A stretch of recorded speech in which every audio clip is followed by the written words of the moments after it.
Hello Kuya Ken, paki-anonymous na lang. Graduating na kami noon sa isa sa pinaka-prestigious school sa Davao that time, abala sa final projects.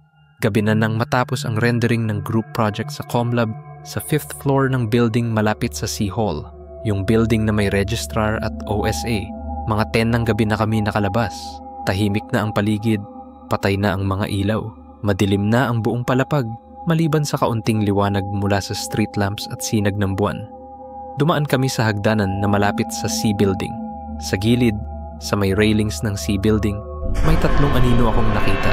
Wala silang facial features, solidong mga itim na anyo lang, nakatayo, nakasandal sa railings, nakatitig sa amin.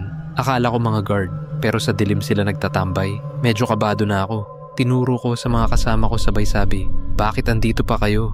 Pero imbes na sumagot, bigla akong hinila ng isa naming kagrupo at nagtakbuhan kami pababa.